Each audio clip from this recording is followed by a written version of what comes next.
think in terms of the workplace, there's a number of changes that have been happening for some time. So where we're at in terms of engagement and where organisations like yourselves are at in terms of engagement is really the result of many, many years of change, not just what's happened over the last 3 years of the pandemic.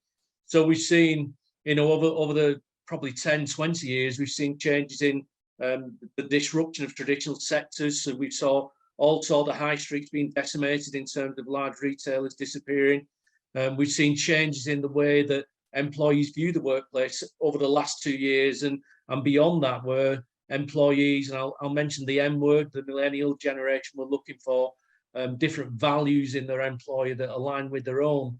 And we've seen people change in terms of what they want from work itself, not necessarily their own employer, but what they want from work in terms of how they want more participation within the workplace, how they want to be involved more in decision making.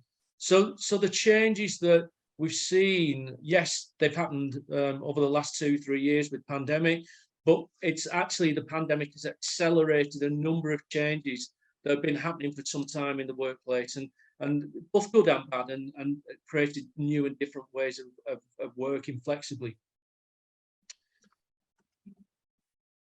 And I think what we're also seeing, though, at the moment, which is critical, is that there's now around 500,000 less workers in the UK labour market than there was a few years ago.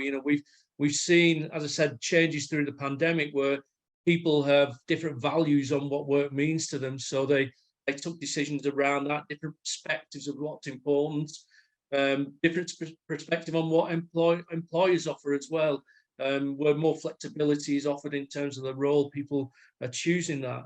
And also, if you go back in time as well, we had the impact of Brexit, where many foreign nationals decided to return home, and also the impact of COVID and the very first lockdown, where we saw many people return to their homeland as well. So we've got around 500,000 fewer workers in the UK, and there's some sectors really suffering. So hospitality sector, in terms of bars and pubs and restaurants and hospitals and hotels and people like that, really struggling to attract people into the sector. When lockdown came, it was the first sector really which was heavily shut down, and people see perhaps as risky to go back to now. We see the care sector really suffering. We see HGV drivers and people like that. A lack of people in that sector, and obviously over the summer we all saw the impact of the airline sector and the airports that were not staffed to high enough levels post-pandemic, if we are in that kind of period, and we saw that impact on customers. So the customer experience and the employee experience is really meeting head on now, and we're seeing that as an impact of the employee experience within organisations. What we're also seeing is a change in attitude to the job as well. So if you look at the different generations there on the right, I'm not old enough that I'm a baby boomer, but I do fall in the Gen X category. So when I guess my career kind of mirrors that really. You stuck with an organisation, you worked your way through the organisation. Hopefully you did well, you were promoted, you moved through it at a relatively kind of slow pace.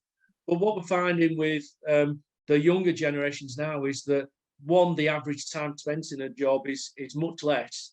The gig economy is real for these people, and they'll spend less time in a job role.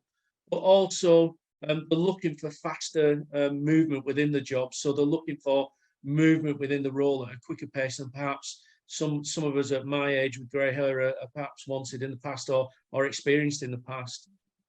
What we're also seeing as well is the power of brand.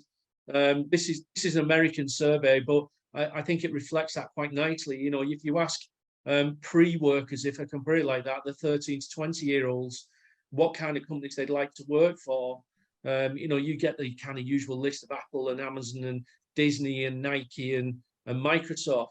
But actually, when you start to asking those who are work age, what companies they want to work for, the list doesn't differ that much actually. And it's the power of brand. And when you see these organizations in terms of their employer brand and their advertising roles, they get the best talents because people are attracted to them. They get a large number of applicants, so they can choose the best from that. And the attitudes in terms of what they're looking for in organisations is really attracted to these big brands. So important that we as organisations, assuming you don't work for one of these big brands, that we try to make ourselves attractive as possible in terms of our employer brand and what we put out there into the marketplace. Steve, why isn't WorkBuzz on there? On there yet. So I think Ian sent a US survey. Majority of our clients and team are UK and European based at the moment. So maybe next year. Next year. Yeah. And I think finally coming to the last couple of months, really, or the last kind of 3 or 4 months, the cost of living crisis is big in the minds of everybody, I guess. So you know, in terms of what we're seeing in terms of pressures at the petrol pump, although that has eased, what we're seeing in terms of the cost of living, in terms of groceries and stuff like that increasing, what we're seeing in terms of energy, obviously, which is the big concern in terms of energy bills that we're seeing. There's a real cost of living crisis now, and it's driving organisations to think about, could we do more? So offering rewards in terms of percentages off shopping bills or payments. We saw Amazon doing that, and a number of other organisations. And what it's actually creating, though, for us as organisations, is a greater flight risk within our own company. So we will start seeing more and more employees chasing higher salaries. You know, we see that at the lower wage end of the market, where, you know, £1 more an hour, and people will jump ship for that. But we're starting to see that filter through across the workforce now, where you know, wage demands are going to increase, and if they don't get what they need, the potential is that it creates flight risk for organisations. So we saw changes in the marketplace, we saw changes in the economy, we saw changes in terms of the number of people available for work, and with 1.2 million vacancies, it creates this kind of time bomb, this perfect storm, if you like, that's actually gone off in terms of the economy and in terms of how people work for organisations.